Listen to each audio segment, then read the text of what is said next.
Accidentally একটা বাড়ি ফলে গেল সেটা ভিন্ন কথা, লক্ষ্য করে যেভাবে হামলা করেছে এটা তো ন্যাক্কারজনক বললে কাবার হয় না, দুঃখজনক বললে কাবার হয় না, অপ্রত্যাশিত বললে তো একেবারেই কাবার হয় না। এটার জন্য নতুন শব্দ আবিষ্কার করে এটাকে নিন্দা করতে হবে। এত বাজে একটা ঘটনা করছে সরকার। আপনারা কোন কোন দলের লোকদের বক্তব্য দিবেন, কলজা ছেড়ে ফেলবে, জিব্বা কাটিয়ে ফেলবে, তারপরে এখন তো লোকেরা ভয় পেতেছে যে জিব্বা তো একটাই, দুইটা হইলে না একটা কাটলে আর একটা থাকে। বাংলাদেশের বর্তমান পরিস্থিতি, আমাদের নির্বাচনের প্রস্তুতি এবং নির্বাচনকে অবাধ ও সুষ্ঠু অংশগ্রহণমূলক করার জন্য কি কি করণীয়, বাংলাদেশের বিরুদ্ধে যে ষড়যন্ত্র, নির্বাচন বানচালের যে ষড়যন্ত্র, এই সকল বিষয়ে আমরা খোলামেলা আলোচনা করেছি। আমরা বলেছি মাননীয় উপদেষ্টাকে যে দীর্ঘ সময় সংগ্রাম, রক্ত এবং জীবন দেওয়ার বিনিময়ে আমরা একটা নতুন বাংলাদেশ পেয়েছিলাম। স্বৈরাচার এবং ফ্যাসিবাদের শুধু পতনই হয়নি, তাদের নায়করা দেশ ত্যাগেও বাধ্য হয়েছে। এদেশের মানুষ আশা করেছিল এই পরিবর্তনে একটি গুণগত পরিবর্তন আসবে রাজনীতিতে, অর্থনীতিতে, আমাদের রাজনৈতিক কালচারে, নির্বাচনের সর্বত্র আমরা একটি নতুন বাংলাদেশের যাত্রা শুরু করে একটি সমৃদ্ধ বাংলাদেশে আমরা পৌঁছতে পারব। আপনারা জানেন প্রধান উপদেষ্টা তিনটি বিষয়ে জাতিকে আশ্বস্ত করেছিল। একটি হচ্ছে উনি রিফর্মস করবেন, কিছু বিষয় সংস্কার করবেন, যে সমস্ত কারণে বারবার এদেশে নির্বাচন এবং স্বৈরাচার, নির্বাচন প্রশ্নবিদ্ধ হয় এবং স্বৈরাচার প্রতিষ্ঠিত হয়েছিল। রিফর্মস করা হবে, বিচারকে দৃশ্যমান করা হবে এবং বিশ্বমানের আনন্দঘন একটি নির্বাচন অনুষ্ঠান করা হবে। কিন্তু আজকে যে পরিস্থিতি দাঁড়িয়েছে, এই সমস্ত অর্জন প্রশ্নবিদ্ধ আছে বলে আমরা ওনাকে জানিয়েছি। প্রথম যে রিফর্মস সংস্কার, আপনারা অনেকেই আমাদের সাথে ছিলেন। আমরা প্রায় 1 মাসের অধিক সময় ধরে 31টি দল, নির্বাচন রিফর্মস কমিশন সব মিলিয়ে আমরা একটি জায়গায় আসার জন্য চেষ্টা করেছি এবং সেখানে অনেক ডেভেলপমেন্টও আছে।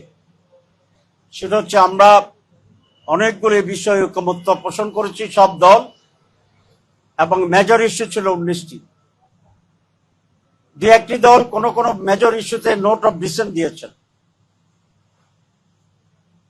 কিন্তু সবসময় মোর দেন 2/3 দল একেবারেই নিঃশর্ত ঐকমত্য পোষণ করেছে। নোট অফ ডিসেন্ট যে কোনো দল দিতে পারে, যে কোনো বিষয়ে, যে কোনো ব্যক্তিও দিতে পারে, এটা তার রাইটস আছে, কিন্তু এই নোট অফ ডিসেন্টের মাধ্যমে সিদ্ধান্তের কোনো হেরফের হয় না, ব্যত্যয় হয় না। সহজে বুঝার জন্য আমি যেটা বলতে চাই যে হাইকোর্টে 3 বিচারপতির বেঞ্চ হয়, আপনারা জানেন। অনেক সময় 2 বিচারপতি যদি একমত হয় সেটা রায় হিসেবে বিবেচিত হয়, আর যিনি ভিন্নমত পোষণ করেন উনি নোট অফ ডিসেন্ট দিতে পারেন ফর রেকর্ড অনলি। এই জন্য যে 19টা বিষয়ে with some note of dissent আমরা একমত হয়েছি, এগুলাকে আমরা মনে করি যে ঐকমত্য পোষণের ক্ষেত্রে একটি উল্লেখযোগ্য অগ্রগতি। কিন্তু আনফর্চুনেটলি উনি যা বলেছেন যে নির্বাচনের আগেই কিছুটা বিচার হয়ে যাবে, আমরা বলেছি অসুবিধা নাই, বিচার ইজ এ কন্টিনিউয়াস প্রসেস, একদিনে সব অব্যাহত রাখতে হবে, সেই প্রক্রিয়া অব্যাহত রাখতে হবে। 3 নম্বর, একটি ঘটনা এবং এতে করে তার নিরপেক্ষতা ক্ষুণ্ণ হয়েছে এবং একটি দলকে বেনিফিট দেওয়া হয়েছে মানুষের পারসেপশনের ক্ষেত্রে যে এই দলটি আগামী নির্বাচনে ভালো করবে। 2, আমরা বলেছি যে 5ই অগাস্টে যে জুলাই ডিক্লারেশন ছিল, ঘোষণা, সে ঘোষণাটিও সকলের সাথে আলোচনা করে ঐক্যমত্যের ভিত্তিতে ঘোষিত যন্ত্র বলে আমি মনে করি। কারণ হচ্ছে ইলেকশন হচ্ছে একটা পারসেপশনের ব্যাপার। এখন উনি আজকে আমাদের সাথে বলেছে জুলাই চার্টার এটা ওনারের সাবজেক্ট এবং এটা হইতে হবে, কিন্তু এটা অর্জন না করে নির্বাচনের ট্রেন ছেড়ে দেওয়াটা এক ধরনের আমি কি বলবো, এক ধরনের ভুল সিদ্ধান্ত। কারণ একটা দল যেভাবে চেয়েছে সেভাবে হয়েছে, তারা নির্বাচনে দিয়ে গেছে।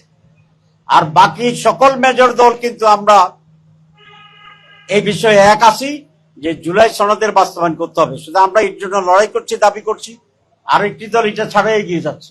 এখানে একটা বৈষম্য তৈরি হয়েছে, কারণ একটি দলকে অফেন্সিভ রাখা হয়েছে আর আমাদেরকে ডিফেন্সে দিয়ে দেওয়া হয়েছে। আমি ওনাকে বলেছি এখানে লেভেল প্লেইং ফিল্ডের যে ইস্যুটি এটা ক্ষুণ্ণ হয়েছে এবং এটা আপনাকে ঠিক করতে হবে, নির্বাচনের আগেই ঠিক করতে হবে।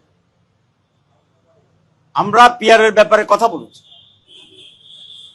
এখন 31টি দল যারা আমরা নির্বাচন কমিশনে আমরা যারা ঐক্যমত্য কমিশনে রিফর্মসে ছিলাম, এর ভিতরে 25টি দল পিআর চায়।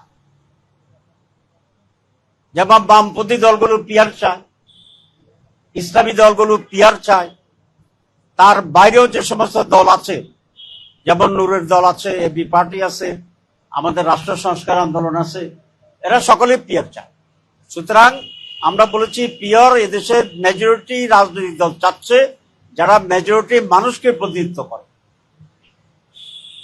আমাদের মাঝে একটু ডিফারেন্স হচ্ছে অনেক দল আপার হাউসে পিআর চায়, আর আমরা এবং আরো কয়েকটি দল আমরা পুরাটাই পিআর চাই, আপার হাউস লোয়ার হাউস। এখানে পার্থক্য, কিন্তু পিআর সকলে আমরা চাচ্ছি। সুতরাং আমরা বলেছি অধিকাংশ দল যেহেতু পিআর চায় এই একটি কারণে। আর গত নির্বাচন করে যে ভোট ডাকাতি কেন্দ্রে না আসার দিতে দেওয়া মানে কালো টাকার প্রভাব, দিনের ভোট রাতে হয়ে যাওয়া, এই সকল অভিজ্ঞতায় আমরা মনে করি একটি নতুন সিস্টেমে নির্বাচন দরকার। না হলে আগের মতোই কেন্দ্র দখল হতে থাকবে, আগের মতোই কেন্দ্র দখলে নির্বাচনের পরে আবার আন্দোলন হতে থাকবে।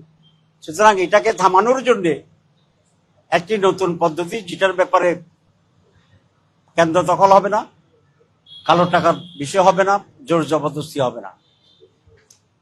আমরা বলেছি যে এই বিষয়ে যেহেতু একটা নতুন প্রস্তাব আপনাকে আলোচনা করতে হবে, ইলেকশন কমিশনকে আলোচনা করতে হবে। কারণ দুটো পদ্ধতি এখন, একটা হচ্ছে সনাতন পদ্ধতি ট্র্যাডিশনাল যেটা আমরা করছি, আর একটা আমরা পিআর পদ্ধতি। তো দুটা পদ্ধতি মাঠে আছে, তাহলে এটা নিয়ে তো আলোচনা হইতে হবে, এটা নিয়ে তো একটা ঐক্যমত্য হইতে হবে, বা এটা নিয়ে একটা সিদ্ধান্ত হইতে হবে। এখন আমরা মেজরিটি পিআর চাই, আমাদেরকে অবজ্ঞা করে কোন একটি দলের চাপে বা দাবিতে একই ট্রেডিশনে নির্বাচনী ট্রেন যদি চলে যায়, আমরা তো এই দলগুলোর জন্য নির্বাচনে যাওয়াটা একটু সংকুচিত হয়ে যাবে, প্রশ্নবোধক হয়ে যাবে। আমরা ট্রেন মিসও তো করে ফেলতে পারি, যেহেতু ট্রেন ছাড়ে দিয়েছে আমাদের প্রস্তুতির আগে। তো আমরা বলছি তাহলে তো নির্বাচন প্রশ্নবিদ্ধ হবে। এই নির্বাচন যদি আপনি এইভাবে করেন যেভাবে আছে, তাহলে আপনার প্রশ্নবিদ্ধ হয়ে যাবে। আমরা নির্বাচন চাই ফেব্রুয়ারিতে, কিন্তু এইসব প্রশ্নগুলো আর সকলে মিলে একটা সমাধান করতে হবে এবং সকলের সন্তুষ্টি এবং সম্মতি এবং অংশগ্রহণের মাধ্যমে নির্ধারিত সময়ে একটি সুষ্ঠু, অবাধ, উৎসবমুখর নির্বাচনের ব্যবস্থা করতে হবে। আমরা আরো আশঙ্কার কথা বলছি। আমরা এটা বলেছি যে এখন পরিস্থিতি যেটা দেখা যাচ্ছে, যেমন নুরুর উপরে যেভাবে হামলা হইল,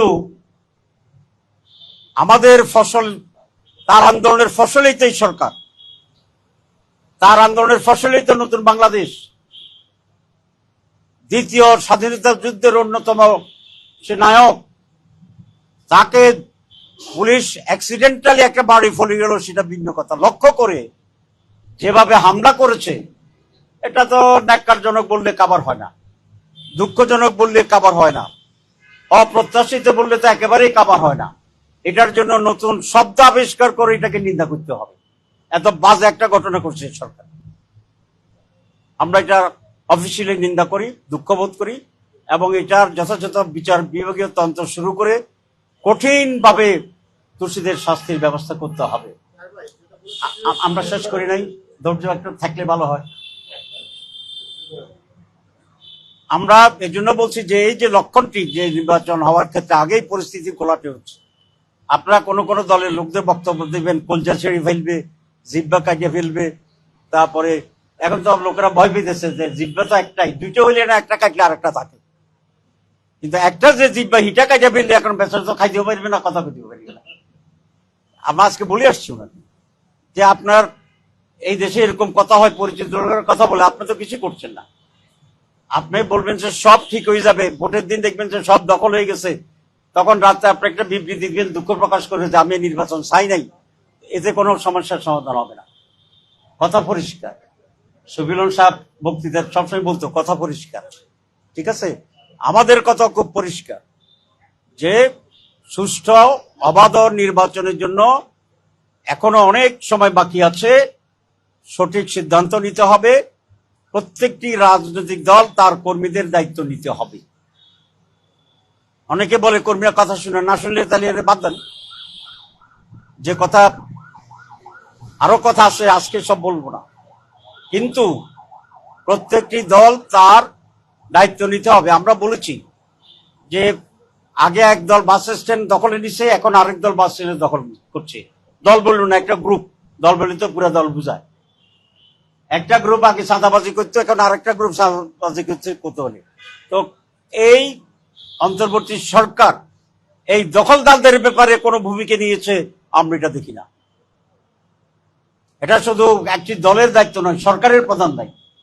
তো যে সরকার একটা বাস স্ট্যান্ড ক্লিয়ার করতে পারে না, একটা চাঁদাবাজকে ধরে শাস্তি দিতে পারে না, সেই সরকারের এত বড় নির্বাচনে এত বড় সন্ত্রাসী এত কিছুকে কিভাবে ট্যাকেল করবে, আমরা এতে শঙ্কিত এবং আমরা কিছুটা উদ্বিগ্ন আছি। আমরা সব কথা বলেছি এই জন্য যে এখন যে সময় আছে, সরকার যদি সঠিক সিদ্ধান্ত নিয়ে সঠিক উদ্যোগ গ্রহণ করে তাহলে এই পরিস্থিতির উন্নতি ঘটানো সম্ভব। পরিস্থিতি যদি উন্নতি ঘটে, তো একটি ডিজাইন ইলেকশনের দিকে যায়, তাইলে গণতন্ত্রকামী, দেশপ্রেমিক, ভারত বিরোধী শক্তির পক্ষে এরকম পরিকল্পিত নীল নকশার নির্বাচনে অংশগ্রহণ করার সুযোগটা সংকুচিত হয়ে যাবে, যা দেশের জন্য কোনোভাবেই কল্যাণকর হবে বলে আমরা মনে করি না। আমরা আরেকটা কথা বলতে, সাম্রাজ্যবাদ ফেসিবাদের দালালেরা এখনো প্রশাসনের বিভিন্ন জায়গায় বহু সিভিলিয়ান পুলিশ, তাদেরকে অবিলম্বে সরাইতে হবে এবং নিরপেক্ষ লোকদেরকেই সেই প্রশাসনে নিয়ে। আমরা খুবই যুক্তিসঙ্গত বাস্তব কথা বলেছি এবং প্রধান উপদেষ্টা বলছে যে আপনারা ডিটেলস কথা বলেছেন, আমরা উদ্যোগ নেওয়ার চেষ্টা করি। আমরা আমরা আমরা দেখতে চাই কি কি উদ্যোগ নেওয়া হচ্ছে। গভীরে তাদেরকে বের করা উচিত এবং সেখানে রুটে গিয়ে যারা যারা দোষী তাদের কঠোর ব্যবস্থা নেওয়া দরকার। 2 নম্বর, আমরা বলেছি যে আওয়ামী লীগের সহযোগী হিসাবে জাতীয় পার্টি কাজ করেছে, সুতরাং আওয়ামী লীগকে আমরা যেভাবে আপনারা পরিস্থিতি নিয়ে মত বিনিময় করা, এই জন্যই আলোচনা।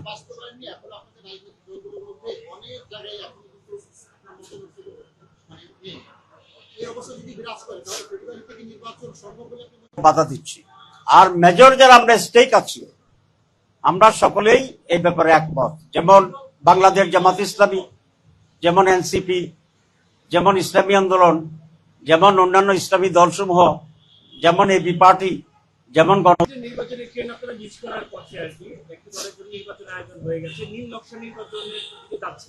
নীল নকশায় কারা জড়িত, কারা করছে এবং যেটা আপনার ঢাকা, আপনারা এই ধরনের নির্বাচনে যাবেন কিনা? জি, নীল নকশা তো যারা করে তাদেরকে সবসময় সম্মুখে দেখা যায় না।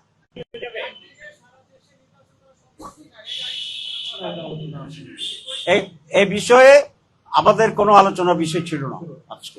সবাইকে ধন্যবাদ।